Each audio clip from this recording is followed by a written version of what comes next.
प्यारे बच्चों, कैसे हैं आप? मैं समझता हूँ सभी मस्त होंगे, स्वस्थ होंगे और अपनी तैयारी को जबरदस्त कर रहे होंगे। चलिए, यहाँ पर रेल सफर चल रहा है और उसकी आज एक नई क्लास के साथ हम जुड़ चुके हैं। आज की क्लास में यहाँ पर क्वेश्चन 15 से आगे की बात करेंगे, क्योंकि क्वेश्चन 15 आप पहले ही देख चुके हैं और जो आज का पहला क्वेश्चन होगा वो होगा क्वेश्चन नंबर 16। तो क्वेश्चन नंबर 16 की अगर मैं बात करूं, क्या है आपके सामने आरआरबी एनटीपीसी 20 जनवरी 2021 का पहली शिफ्ट का ये क्वेश्चन है और क्वेश्चन है 4 अंकों की वह बड़ी से बड़ी संख्या ज्ञात करो जो 83 से पूर्णतः विभक्त होती है। तो मैं समझ रहा हूं जिन्होंने पहली क्लास देखी है, जिन्होंने दूसरी क्लास देखी है, उन्हें इस क्वेश्चन को करने में कोई दिक्कत नहीं है, कोई परेशानी नहीं, कोई समस्या नहीं आने वाली, क्योंकि पहले भी एक क्वेश्चन आ चुका है 4 अंकों की बड़ी से बड़ी संख्या की। अगर मैं बात करूं तो 4 अंकों की अगर बड़ी से बड़ी संख्या क्या हो जाएगी, 4 बार आपको 9 लिखना पड़ेगा मेरे भाई। कितनी बार 9 लिखना पड़ेगा? 4 बार 9 लिखना पड़ेगा। अब बात करें 83 से विभाजित होने की, तो 83 से यहां पर भाग करेंगे। 83 से पूर्णतः विभाजित की बात कर रहा है, तो 83 से अगर यहां पर भाग करें तो 83 की एक बार मारनी चलेगी। कितनी बार मारनी चलेगी? एक बार मारनी चलेगी। अगर आपको 83 का पढ़ा नहीं आता तो 8 का आता है, तो 8 को पकड़ो और 9 पर मारनी चला दो। कितनी बार चलेगी? एक बार चलेगी, तो वो ही चला दो आप। अब यहां पर कितना बचा? 6 बचा। यहां पर कितना बचा? 1 बचा। आगे हमने क्या उतार दिया भैया? 9 उतार दिया। क्या उतार दिया? 9 उतार दिया। अब फिर वही बात है, अगर 83 का पहाड़ा याद है, अगर 83 का पहाड़ा याद है तो आप पढ़ दोगे 83 दूनी 166। लेकिन अगर याद नहीं है तो 8 का तो मेरे भाई याद है। 8 का पहाड़ा तो आपको आता है। अगर आता है तो 8 का पहाड़ा आप 1 पर चलाओगे या 16 पर चलाओगे? तो मैं कहूंगा 16 पर चलाओगे। कितनी बार मारनी चलेगी? 2 बार मारनी चलेगी। तो ये आ गया भाई 2 तिया 6 और 2 अट्ठे 16। तो कुल मिलाकर कितना बचा? 3 और ये आ गया 9। तो यहां पर अगर मैं बात करूं जो शेष बच रहा है, यहां पर मारनी चलेगी तो 0 लगा दोगे अगर भागफल की बात करूं। लेकिन हमें भागफल से कोई मतलब नहीं, अगर 12 भी छोड़ दोगे तो भी कोई समस्या नहीं, क्योंकि यहाँ पर ऑप्शन वाले क्वेश्चन है और ऑप्शन वाले क्वेश्चनों में यहाँ पर हमें डायरेक्ट आंसर की बात करनी होती है। तो यहाँ पर इस संख्या में से हम 39 को माइनस कर देंगे। 39 को क्या कर देंगे मेरे भाई? माइनस कर देंगे, घटा देंगे, और घटाने के बाद जो शेष बचेगा वही तो आपका जवाब होगा, वही तो आपका उत्तर होगा। 9966 आपका सही जवाब होगा। क्वेश्चन नंबर 17 की अगर मैं बात करूं, क्या है? 47 की पावर 25 माइनस 1 निम्नलिखित में से किससे पूर्णतः विभाजित होगी? 47 की पावर 25 माइनस 1 की अगर मैं बात कर रहा हूं तो यहां पर देखिए पावर क्या है। अगर संख्या की पावर की बात करूं मैं यहां पर, तो वो विषम है। 25 विषम है। अच्छा, 1 की पावर तो कुछ भी लगा सकते हैं। 1 की पावर तो आप 2 लगा लो, 4 लगा लो, 10 लगा दो, 25 लगा दो, 50 लगा दो, कोई दिक्कत नहीं आने वाली। तो कुल मिलाकर जो 47 की पावर 25 माइनस 1 है, उसे अगर मैं 47 की पावर 25 माइनस 1 की पावर 25 लिख दूं, कोई दिक्कत नहीं आने वाली। अब यहां पर थोड़ी बात समझने वाली है, यहां पर छोटी सी बात समझने वाली है। क्या? कि अगर x की पावर n माइनस a की पावर n, अगर x की पावर n माइनस a की पावर n आ रहा है और n जो है वो एक विषम संख्या है, n जो है एक ओड नंबर है, n जो है एक ऐसी संख्या है जो 2 से नहीं कटती है, तब ये संख्या किससे विभाजित होगी? x माइनस a से विभाजित होगी। किससे विभाजित होगी भैया? x माइनस a से विभाजित होगी, x माइनस a से कटेगी। अब अगर मैं बात करूं x की जगह क्या आ रहा? x की जगह 47 आ रहा। x की जगह क्या आ रहा? x की जगह 47 आ रहा। a की जगह क्या आ रहा? a की जगह 1 आ रहा। a की जगह 1 आ रहा। तो ये संख्या किससे कटेगी मेरे भाई? 46 से कटेगी। ये संख्या किससे विभाजित होगी मेरे भाई? 46 से विभाजित होगी। लेकिन 46 ऑप्शन में नहीं है। लेकिन 46 ऑप्शन में नहीं है।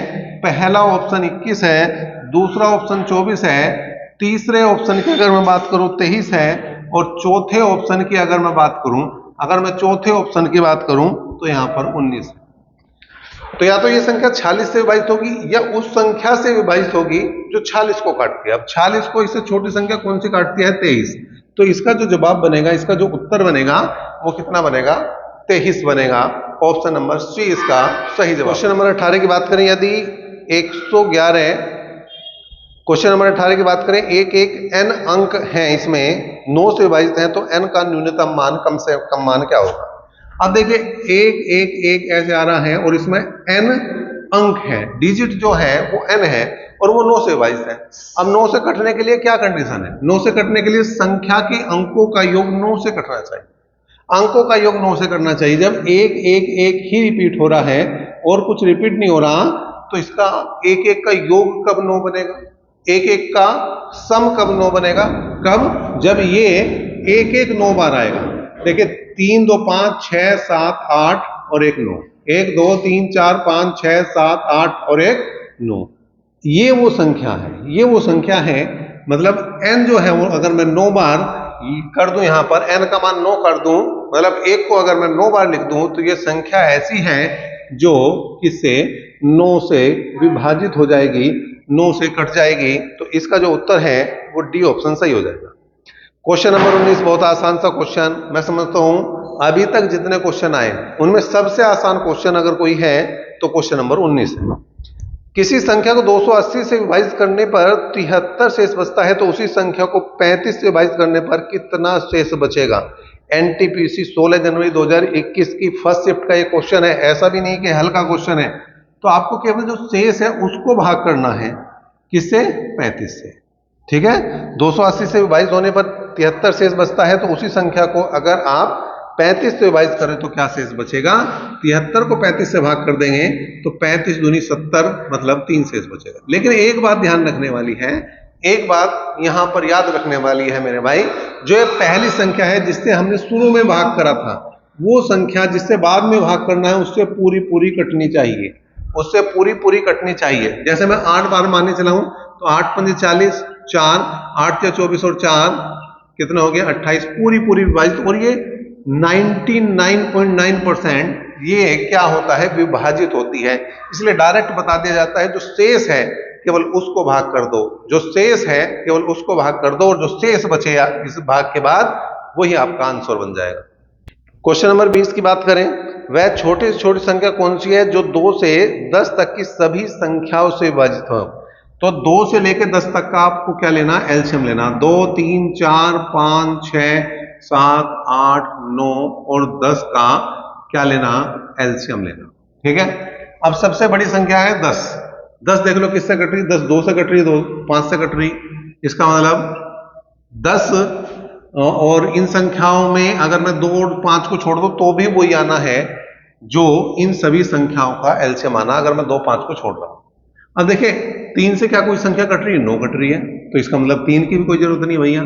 4 से कोई संख्या कट रही है? 8 कट रही है, इसका मतलब 4 की भी मुझे कोई जरूरत नहीं है, और कोई यहां पर संख्या नहीं कटने वाली। इसका मतलब 6 7 8 और 9 का, 9 और 10 का जो एलसीएम है वही इन सब संख्याओं का एलसीएम होगा, वही इन सब संख्याओं का लैसा होगा। 2 से भाग करो, 2 तिया 6, 2 चौक 8 और 2 पंजे 10। फिर 3 से भाग करो तो 1 7 4 3 और 5। अब की कोई संख्या ऐसी नहीं जो इनमें से किन्हीं 2 संख्याओं को काटे, तो गुणा कर दो बस। 2 तिया 6 सते 42, 42 पंजे 210, और 210 की गुणा 210 की ही गुणा मुझे 4 तिया 12 में करनी होगी, उत्तर आ जाएगा। तो 0 12 कम 12, 12 दून 24 और 1 25, इसका मतलब 2520। अब यहां पर ध्यान देना है, यहां पर क्या ध्यान देना मेरे भाई, मेरे चांद, मेरे दिल के टुकड़ों, क्या ध्यान देना?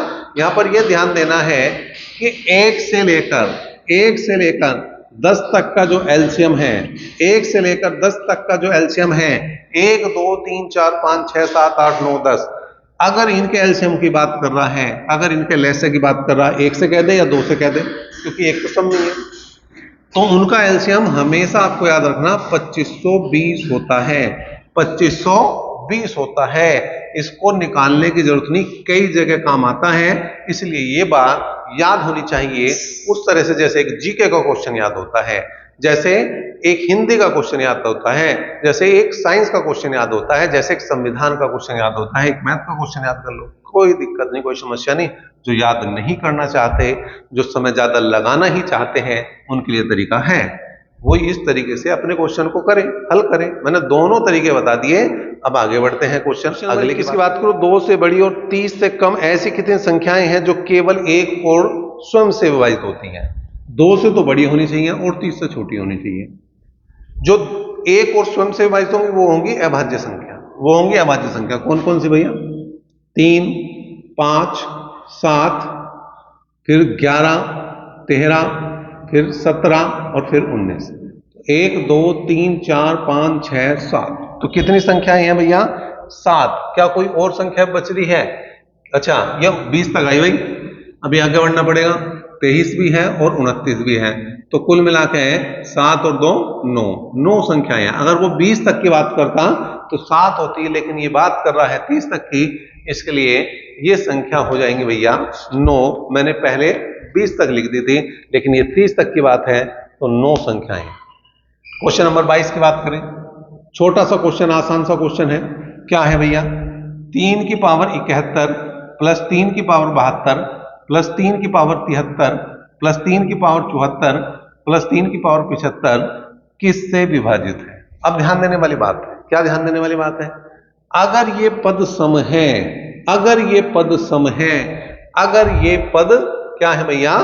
सम है, तो आपको यहां पर क्या करना पड़ेगा? इससे एक घात कम कॉमन लेनी पड़ेगी, मतलब जो छोटी घात है उससे एक कम कॉमन लो। जैसे यहाँ 3 की पावर 71 है, तो कॉमन लोगे आप 3 की पावर 70, लेकिन कब? जब ये पदों की संख्या सम हो, 1 2 3 4 5 की बजाय 4 होती, 6 होती, तब एक कम लेते। लेकिन अगर भी सम है, जैसे 5 पद हो रहे हैं, तो जो सबसे छोटी टर्म है, जो सबसे छोटा पद है, वही कॉमन लेना है, वही कॉमन लेना है। कॉमन ले लिया तो यहां बचा 1, यहां 3 की पावर 1, यहां 3 की पावर 2, 3 की पावर 3 और 3 की पावर 4। यहां आ गया 3 की power 71, 1 plus 3 plus 9 plus 27 plus 81, सबको जोड़ दो, 1 और 3 4, 4 और 9, 4 और 9 13, 13 और 27 हो जाएंगे 40 और 81 121, तो 3 की पावर 71 गुणा 121। अब ये देख लो 121 किसी से कट रहा है क्या? 8 से नहीं कटता, 5 से नहीं कटता, 7 से नहीं कटता, किससे कटता है? 11 से कटता है। ऑप्शन नंबर सी जो है वो सही है, ऑप्शन नंबर सी जो है वो सटीक जवाब है, सही जवाब है। तो यहां पर ध्यान देने वाली बात है कि अगर पदों की संख्या सम है तो एक पावर कम करना है, लेकिन पदों की संख्या अगर सम नहीं है, विषम है, तो कुछ कम नहीं करना, जो सबसे छोटी टर्म है वही। क्वेश्चन नंबर 23 की बात करें, 5 अंकों की वह सबसे छोटी संख्या कौन सी है जिसे 7 से विभाजित करने पर 6 शेष बचता है? 5 अंकों की सबसे छोटी संख्या लो भैया। 5 अंकों की सबसे छोटी संख्या क्या होगी? 1 के सामने 4 जीरो लगा, मतलब जितने अंकों की सबसे छोटी संख्या चाहिए, 1 के सामने उससे एक कम जीरो लगानी। अब बात कर रहा है 7 से विभाजित करने पर 6 शेष बचे, तो 7 से भाग करो पहले। 7 से भाग करा, 7 एकम 7, 3 बचे 0, 7 चौक 28, 2 बचे 0, 7 दूनी 14, 6 बचे 0। अब यहां पर क्या करना है? अब यहां पर क्या करना है आपको कि उसने कहा 7 से विभाजित करने पर 6 शेष बचे, तो पहले 7 अठे 56, कितना बचा? 7 अठे 56, कितना बचा? 4 शेष बचना चाहिए 4, ये भी शेष है, ये भी शेष है, दोनों का अंतर ले लो, कितना आ गया? 2, और ये जो अंतर आ वो इसमें जोड़ दो, वो इसमें जो 5 अंकों की सबसे छोटी संख्या है उसमें जोड़ दो, और ये आपका आंसर आ गया, ये आपका उत्तर आ गया। ये भी शेष है और क्वेश्चन में ये शेष करने की बात कही है, तो आपको क्या करना है, जो शेष क्वेश्चन में कहा है उसमें से जो ये शेष बच रहा है वो घटा देना, और जो उसके बाद शेष आए, शेष पे शेष, शेष पे शेष की बात चल रही भैया, उसे जोड़ दो, काम बन जाएगा। मैं समझ रहा हूं इस क्वेश्चन को आपको एक से ज्यादा बार देखना चाहिए, क्योंकि थोड़ा सा शेष पे शेष वाली बात आई है, तो इस पर ध्यान देने वाली बात। क्वेश्चन नंबर 24 की बात करें, जब 5 की पावर 501 को 126 से विभाजित किया जाए तो शेष फल के रूप में क्या प्राप्त होता है?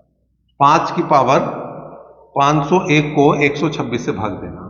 अब आपको क्या करना, जो ये जिससे भाग करना, उस संख्या से आधार को या तो एक कम बना लो या एक ज्यादा बना लो। अब क्या कर सके भाई, 5 की पावर 3 अगर मैं लिखूं तो 125 बनेगा, जो इससे एक कम है, हाँ बन जाएगा। अब 3 से भाग करा तो कितना बचा? 3 एकम 3, 2 बचे 3 छंग 18, 2 बचे 3 सत्ते 21। अब अगर मैं इसे लिखूंगा 125 की पावर 167 बटे 126, ध्यान देने वाली बात, 125 को 126 से भाग देंगे, -1 बचेगा, तो -1 की पावर 167, जब विषम पावर है तो -1 ही बचा। माइनस कभी शेष आ नहीं सकता, इसलिए जिससे भाग किया था उसमें से इसको घटाओ और उत्तर पाओ 125, उत्तर पाओ 125। अब ध्यान देने वाली बात क्या है, जैसे आया 125 की पावर 167 को अगर मैं 126 से भाग दूं तो क्या शेष बचे? अगर ये ही बात आप समझ लो कि अगर 125 की पावर 167 को 126 से भाग दो तो क्या शेष बचेगा।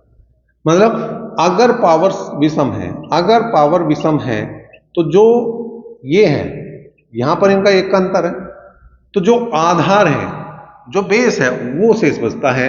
शेष 125 आएगा। केवल इतनी बात ध्यान रखनी है, फालतू बात ध्यान नहीं रखनी। काम की क्लास का लास्ट क्वेश्चन लेते हैं। n एक पूर्ण संख्या है जिसे 6 से विभाजित करने पर शेष 4 आता है, तो 2n को 6 से विभाजित करने पर क्या शेष बचेगा। तो n की अगर वैल्यू निकालनी है तो जिससे भाग कर रहे वो और जो शेष बच रहा वो उन दोनों को जोड़ दो, 10 आ गया। 2n की बात कर रहे तो 2 गुणा 10 हो गया 20, 20 को भाग कर दो बस, किससे, 6 से, 36 18, क्या शेष बच गया 2, और यही आपका जवाब है, यही आपका उत्तर है। कैसी तैयारी चल रही है आपकी वो बिल्कुल बताएं और क्लास को पूरा देखें, नोट्स बनाएं, नोट्स बनाएं। नोट्स बनाकर आप हमारे व्हाट्सएप ग्रुप पर गिर सकते हैं, उसका लिंक मैं दे दूंगा। लेकिन पहले अपनी तैयारी पूरी करें, तैयारी पूरी करें, नोट्स बनाएं, एक एक क्वेश्चन करके देखें। ये सारे वो क्वेश्चन है जो प्रीवियस ईयर में आपसे पूछे गए हैं, चाहे वो रेलवे, एनटीपीसी हो, ग्रुप डी हो, आरपीएफ हो, या कोई भी रेलवे का एग्जाम हो, उन सभी की यहाँ पर हम बात कर रहे हैं। चैप्टर इंपॉर्टेंट है, बेस चैप्टर है, तो इसका एक क्वेश्चन नहीं छोड़ना आपको, एक भी क्वेश्चन ना छूटे, और ये श्रृंखला लगातार चले। इसके लिए आपको क्लास को लाइक और शेयर करते रहना चाहिए।